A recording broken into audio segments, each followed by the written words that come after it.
Welcome to my YouTube channels education empower classes. तो आज का मेरा जो टॉपिक है लेक्चर नंबर 4 है एसी सर्किट।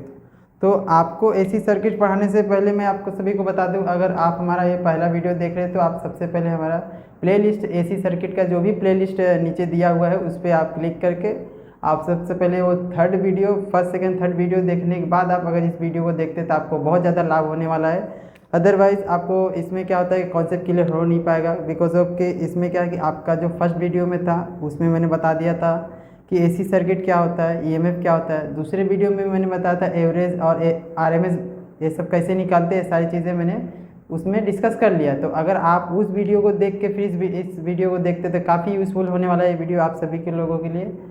तो चलिए मैं ज़्यादा टाइम वेस्ट ना करते हुए मैं आपका कॉन्सेप्ट को आगे बढ़ाता हूँ। तो जैसे कि मैं बताया था कि आज मेरे 4th वीडियो है एसी सर्किट का, तो मैं इसमें आप सभी को बताने वाला हूँ कि टाइप्स ऑफ एसी सर्किट।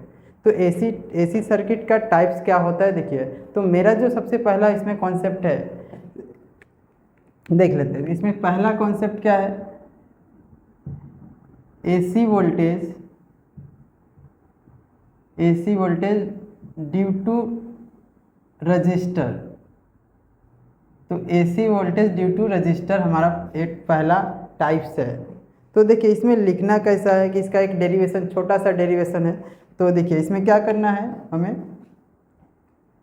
देखो एक हमें क्या बना लेना है, रजिस्टर, ठीक है, रेजिस्टेंस हो गया। इसको हमें क्या करना है, एसी वोल्टेज से कनेक्ट कर देना है। ये रहा एसी वोल्टेज से इसे कनेक्ट कर दिया गया। अब एसी वोल्टेज से कनेक्ट करने के बाद एसी वोल्टेज का जो ईएमएफ होता है ये क्या होता है, E is equal to E not sine omega T. ये हमारा वैल्यू दिया है, ठीक है। तो इसका भी हमें डेरिवेशन करना है, तो किस तरीके से करेंगे देखिए। मैं सबसे पहले बता देता हूँ कि इसका कंसीडर पार्ट क्या करना है। देखिए लेट अस नाउ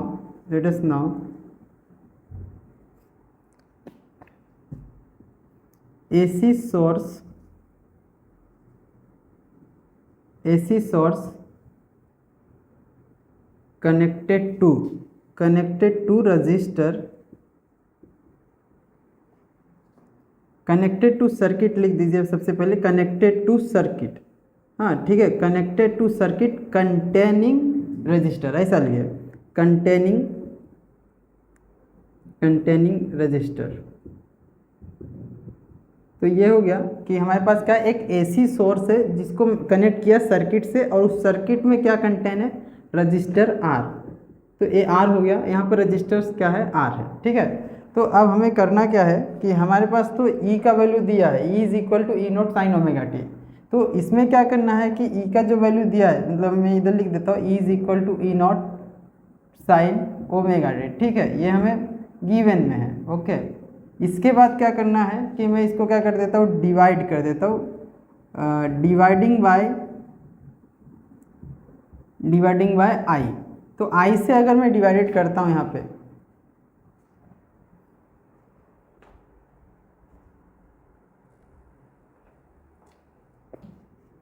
तो देखिए तो क्या आया हमारा, ये गिवन में है कि E is equal to E not sine omega T. इसमें इसके बाद क्या करना है, हमें डिवाइडिंग बाय आर कर देते हैं कि dividing by R on both side, ठीक है। तो आर से डिवाइड करने पे हमें क्या मिलेगा, देखो ई है, E divided by R, okay. फिर यहाँ पर क्या हो गया, ई नॉट है, E naught upon R sine omega T, ठीक है। अच्छा एक कॉन्सेप्ट था जो बहुत पहले पढ़ चुके हैं, ओम्स लॉ। क्या है ओम्स लॉ, देखो ओम्स लॉ होता क्या है, V is equal to I R, ठीक है। Ohm's law V is equal to I R होता है। अगर हम बात करते हैं कि अगर इस V क्या होता है, पोटेंशियल होता है। यहाँ पे क्या EMF अगर आ जाता है, अगर EMF को हम रिप्लेस कर सकते हैं पोटेंशियल से, तो इसके प्लेस पे अगर मैं ले लेता हूँ E, तो यहाँ पर क्या आ जाएगा, E is equal to I R, ठीक है। तो R इधर आ जाता है, तो E अपॉन R क्या हो जाएगा, I।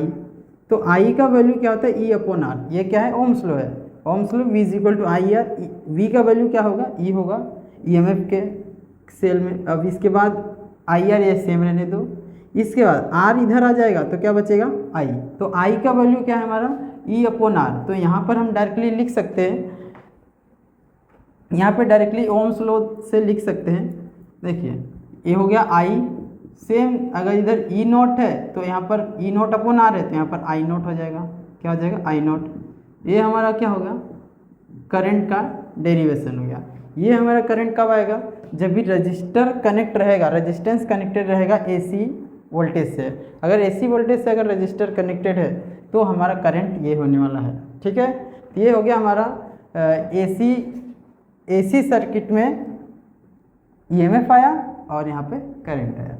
ठीक है, किया क्या गया है, बस हम एसी इधर पे लिया, जो गिवन में था वो लिया, इसके बाद क्या किया? डिवाइडिंग बाय आर किया। आर से डिवाइड करने के बाद इधर ओम्स लॉ अप्लाई किया। यहाँ पे क्या लिख सकते हो कि by Ohm's law, by Ohm's law E upon R is equal to I, इसको साइड में लिख लो तो ये चीज़ हमारा हो गया। ठीक है,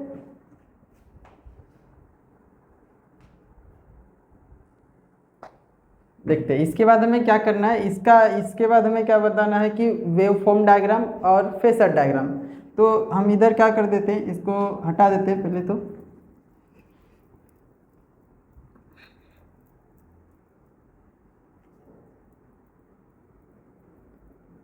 तो यहाँ पर मैं पहला लेता हूँ कि वेव फॉर्म डायग्राम कैसे बनेगा। वेव फॉर्म डायग्राम, देखो वेव फॉर्म डायग्राम के लिए यहाँ पे जो भी वैल्यू आया था, इधर साइड में मैं बता देता हूँ आई का हमारा वैल्यू क्या है? आई नॉट साइन ओमेगा टी। ठीक है, ये हमारा आई का वैल्यू है।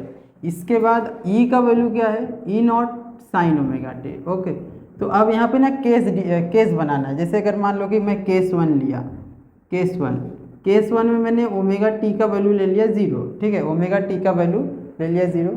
तो अब जब ओमेगा टी का वैल्यू 0 आएगा तो यहाँ पे आई का वैल्यू क्या हो जाएगा? आई का पहले ई ले लेता हूँ, चलेगा। तो ई का वैल्यू क्या हो जाएगा? E not sine omega T के प्लेस पे क्या गया? 0। तो ये क्या हो जाएगा? साइन 0 क्या होता है? 0 होता है। तो हमारा साइन 0 क्या होता है? 0 होता है। तो ई का वैल्यू क्या आ गया? 0 आ गया। अगर हम यहाँ पे आई का वैल्यू निकालने जाते हैं तो आई इज इक्वल टू क्या हो जाएगा? I naught sine omega t, but omega t का वैल्यू क्या लेना है? 0। तो यहाँ पर आएगा 0, तो साइन 0 क्या हो जाएगा? 0। तो इस केस में आई का भी वैल्यू क्या हो जाएगा? 0 हो जाएगा। आई का भी वैल्यू क्या आ जाएगा? 0। अच्छा, अब यहाँ पर केस 2 बात कर देते हैं। केस 2 में क्या करेंगे कि जो ओमेगा टी है, ओमेगा टी का वैल्यू क्या ले लो? π/2, दैट मीन्स 90 ले लो। क्या ले लो? 90। तो π/2 आ गया यहाँ पे। फिर से सेम ई का वैल्यू क्या हो जाएगा? E not sign π/2। अच्छा, साइन π/2 का वैल्यू क्या होता है? 1 होता है। तो साइन π/2 का वैल्यू 1 हो गया। अच्छा, 1 मल्टीप्लाई बाई ई नॉट, तो क्या होगा? ई नॉट आएगा। तो यहाँ पर ई का जो वैल्यू आएगा ये तो 1 हो गया, अब बचा क्या? ई नॉट। तो ई का वैल्यू आएगा ई नॉट। अच्छा, ये जो इसको मैंने बता दिया था कि ये जो है मैक्सिमम वैल्यू होता है ई नॉट का, जिसे पीक वैल्यू के नाम से मैंने बताया था। ठीक है, तो इसके बाद I is equal to I naught sine omega t. अब इसमें भी ओमेगा टी का वैल्यू क्या हो जाएगा? 90, दैट मीन्स π/2। π/2 कितना होगा? 1 होगा। 1 होने के बाद क्या बचेगा? आई नॉट। तो आई का वैल्यू क्या हो जाएगा? आई नॉट बचेगा। ठीक है, तो इसी तरीके से चलते रहेगा। एक केस और ले लेते हैं, एक केस 3। केस 3 में ओमेगा टी का वैल्यू क्या हो जाएगा? पाई, मतलब 180 ले लेते हैं, पाई 180 ले लेते हैं। तो ई का वैल्यू जो होगा ई नॉट साइन ओमेगा पाई। तो साइन पाई का वैल्यू क्या होता है? साइन पाई का वैल्यू अगर हम बात करते हैं तो यहाँ पे देख लो, अगर यहाँ पे 0 होता है साइन, तो उसके सामने क्या होता है? साइन चेंज होता है बस। तो 0 यहाँ पर, तो इसके सामने क्या होगा? साइन चेंज है, मतलब 0, तो यहाँ पे -0। बट 0 के साथ कभी माइनस होता नहीं, इसलिए क्या रहेगा? 0। तो इधर जो वैल्यू होता है सेम उधर यहाँ पर होता है। जो वैल्यू यहाँ पर होता है इस एक्सिस पे, वही वैल्यू यहाँ पर होता है, साइन चेंज होता है। बट इस केस में आ गया है, यहाँ पर होता है साइन का वैल्यू 0 होता है इस लाइन पे, तो उसके सामने वाले पे क्या होगा? -0। लेकिन 0 के साथ कभी माइनस हो नहीं सकता, तो जिसके कारण इधर पे भी क्या हो जाएगा? 0। साइन 90 पे क्या होता है? साइन 90 पे 1 होता है। तो साइन 270 पे कितना होगा? साइन 270 पे -1 होगा। अब +1 के साथ माइनस रह सकता है, तो यहाँ पे -1 लिखना है। ठीक है, तो यहाँ पे आगे बढ़ते हैं। देखिए क्या ले लिया यहाँ पे? पाई लिया, पाई भी क्या हो जाएगा? 0 होगा। तो ई का वैल्यू क्या हो गया? ज़ीरो हो जाएगा। तो ज़ीरो से मल्टीप्लाई ई नोट, तो आंसर आने वाला है ज़ीरो, ये हो गया ज़ीरो। इसके बाद आई का भी सेम थिंग्स, आई का भी ऐसे ही लिखना है, I naught sine pi, sine pi का वैल्यू क्या हो जाएगा ज़ीरो, तो ये भी हो जाएगा ज़ीरो। ये हो गया केस 3, ठीक है। एक केस और ले लेते हैं, तो इसमें केस 4 क्या हो जाएगा, देखिए केस 4 में क्या हो जाएगा कि इसमें ओमेगा टी का वैल्यू क्या कर लो 3π/2, इसका मतलब क्या होता है कि 270, कितना हो जाएगा 270 हो जाएगा। तो ई का जो वैल्यू आने वाला है ई का, तो ई नॉट साइन 3π/2, 3π/2 होगा। अब ये 3π/2 क्या करना है, 3π/2 क्या होता है, यहाँ पे मैंने अभी भी बताया कि साइन यहाँ पे क्या होता है 90 पे 1 होता है, तो 270 पे कितना होगा -1 होगा, तो इसका वैल्यू जो होने वाला है वो कितना होगा -1।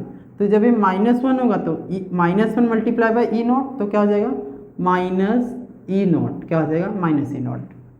सेम थिंग्स करेंट के लिए भी, I is equal to I naught sine 3π/2, इसका भी क्या हो जाएगा -i नॉट, ठीक है, -i नॉट हो जाएगा। ये हो गया। अब डायग्राम बना लेते, वेव फॉर्म डायग्राम बना लेते पहले, देखते हैं।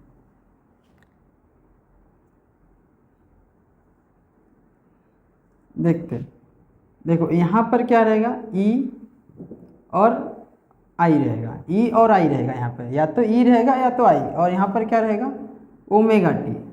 अब ओमेगा टी स्टार्टिंग में क्या लिया 0 लिया, 0 से कितना 0 से π/2, ठीक है, π/2 से पाई से 3π/2, जो यहाँ पर रहता है ना, जो केस बनाया गया ना 0, फिर उसके बाद π/2, फिर उसके बाद पाई, फिर उसके बाद 3π/2, फिर इसके बाद क्या ऐसा बढ़ते रहेगा।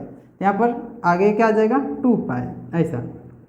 अब इसके बाद करना क्या है, देखो एक कंडीशन यहाँ पे कि अगर जब इसमें एक ही चीज़ बताना है मुझे कि जो E होता है और जो I होता है, I दोनों में डिक्रीज और इंक्रीज कौन है। जैसे अगर हम बात करते हैं कि हमारा ओम्स लॉ की बात किया जाए तो V is equal to IR होता है, बट V का क्या रख देंगे E हो गया, V का वैल्यू क्या हो गया E हो गया, तो यहाँ पर क्या होगा IR, इसके बाद R इधर आ जाएगा, R इधर आ जाएगा, तो बचा I।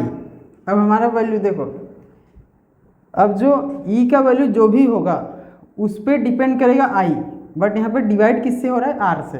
अगर मैं मान लेता हूँ कि इसका वैल्यू मैंने ले लिया 10 और इसका वैल्यू ये नेगेटिव में तो होगा नहीं, मतलब मान लो सबसे मिनिमम वैल्यू ले लिया 1, मतलब पॉइंट को नहीं लेके मैं अगर इसका नेचुरल नंबर ले लिया 1, तो 1 लेने के बाद और 1 लिया तो सेम हो गया, 1 लूँगा तो क्या हो जाएगा 10, इसका 10 लिया तो 10 divided by 1 is equal to I, ये हो गया सेम। लेकिन अगर 1 से कुछ भी ज़्यादा लिया, जैसे ये 10 है, इसको 10 ऐसे ही रहने दो, यहाँ पर 10 रहने दो, लेकिन इसको मैंने 2 ले लिया, अगर 2 लिया तो यहाँ पर क्या हो जाएगा I का वैल्यू कितना हो जाएगा 5। तो हर एक केस में मैं ये बताना चाहता हूँ कि हर एक केस में जो I होगा E से छोटा होगा। देखो यहाँ पे E का वैल्यू लिया 10, I का वैल्यू हुआ 5, तो हर एक केस में E जो होगा वो ग्रेटर होगा I से, ठीक है। ये इसलिए बताओ इसका यूज़ है अभी, तो देख लेते हैं। यहाँ पे देखो वेव फॉर्म डायग्राम बनाना है। जब भी मैं बात कर रहा था कि अगर 0 पे है तो 0 पे E का वैल्यू क्या है, आया है 0 आया है, तो यहाँ पे 0 पे रहेगा, ठीक है 0 पे रहेगा। लेकिन जब π/2 लिया, π/2, तो π/2 पे क्या आया E नोट आया, और E नोट क्या होता है मैक्सिमम वैल्यू होता है, पीक वैल्यू होता है। तो ये 90 पे कहाँ चले गया पीक वैल्यू, 90 पे कहाँ चल गया पीक वैल्यू, तो मतलब ये ग्राफ ऐसा ऊपर गया, अब ये पीक वैल्यू हो गया। अब पीक वैल्यू पहुंचने के बाद तो नीचे आएगा, देखो 90 पे चले गया पीक वैल्यू। अब पीक वैल्यू के बाद जब 180 लिया, 180 पे कितना आ गया फिर से 0, तो 180 पे जब यहाँ पे 180 है पाए, यहाँ पे 180, इसके बाद क्या आने वाला है उसके पास वो नीचे आ जाएगा, ठीक है नीचे आ गया। अब फिर से अब क्या आ जाएगा 3π/2, 3π/2 पे क्या आया माइनस, अब माइनस आया तो लाइन के नीचे माइनस होता है, ऊपर तो प्लस होता है, नीचे नंबर लाइन में अगर हम बात करें तो ऊपर प्लस होता है, नीचे माइनस होता है। तो अब ये क्या हुआ माइनस आ रहा है, तो ये ग्राफ कहाँ जाएगा 0 पे तो नहीं जाएगा क्योंकि इधर पे माइनस ही नोट है, तो ये जाने वाला माइनस पे होगा नीचे कहाँ तक मैक्सिमम, कहाँ तक मैक्सिमम, ई नॉट मैक्सिमम है, तो जाएगा कहाँ तक मैक्सिमम, लेकिन माइनस मैक्सिमम तक गया। इसके बाद अगर हम केस 5 बनाते तो फिर वो कहाँ पे जाता, 0 पे जाता। ठीक है, तो ये ग्राफ इस तरीके से जाएगा। ठीक है, ये ग्राफ बन गया। इसके बाद क्या करना है, ये बन गया ई का, किसका बना, ई का, मतलब ईएमएफ का ग्राफ बना ये किसका बना, ईएमएफ का। बट अभी मेरा करंट बाकी है, तो करंट अगर मैं बताऊँ तो करंट कहाँ जाएगा, इसके ऊपर से जाएगा या उस लाइन पे से जाएगा या नीचे से जाएगा। मैंने अभी जस्ट बताया कि करंट जो होगा, जो ई का वैल्यू होगा करंट से बड़ा होगा, इसका मतलब करंट छोटा होगा। ईएमएफ से करंट छोटा होने वाला है, कि अभी प्रूव करके बताओ। तो करंट जब छोटा होगा तो करंट ऊपर तो जाने वाला नहीं है, या तो उस लाइन पे से जाए या तो उससे नीचे से जाए। तो करंट क्या होगा, थोड़ा सा ये ऐसा जाएगा। देखो ध्यान से देखो,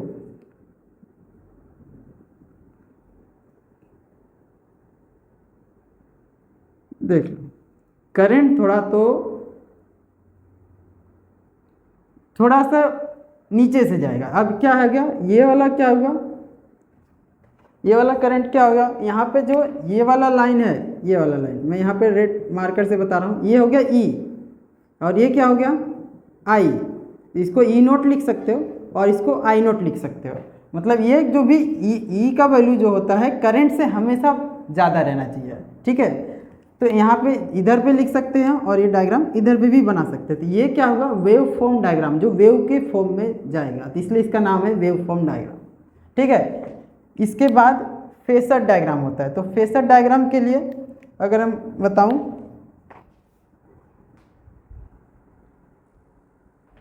तो देखते हैं फेसर डायग्राम, देखो कैसा बनेगा। ये तो वेव फॉर्म डायग्राम हो गया। फेसर डायग्राम के लिए मैं यहाँ पे बनाता हूँ, यहाँ पे ले लेता हूँ, या तो फिर इधर पे ले लेते हैं। याद रखना बस ये चीज़, जो इसमें अप्लाई किया हूँ 0, π/2, पाई, फिर उसके बाद तो उसमें भी रह सकता है।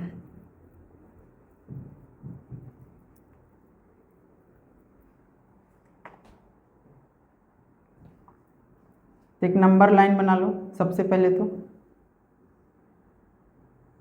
ठीक है, अब यहाँ पे सबसे पहला क्या था, 0 था, क्या था 0। तो अभी मैं इधर पे ये ओमेगा टी हो गया और यहाँ पर हो गया ई और आई, ई और आई।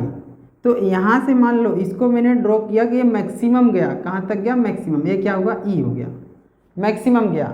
तो करंट कहाँ तक जाएगा, करंट कहाँ तक जाएगा, करंट वहाँ तक तो जाने वाला नहीं है। ये क्या है, नंबर सिस्टम के बेस पे बनाना है, इसमें वेव नहीं जाने वाला। इसको फेसर डायग्राम बोलते हैं। इधर पे लिखता हूँ फेसर डायग्राम। ठीक है, तो अब ये जो लाइन गया है, ये ई का वैल्यू गया है, तो जो करंट का जाएगा वो भी सेम थिंग ऐसे ही जाएगा, ऐसे ही, लेकिन ये थोड़ा नीचे तक रह जाएगा। ठीक है, यहाँ पर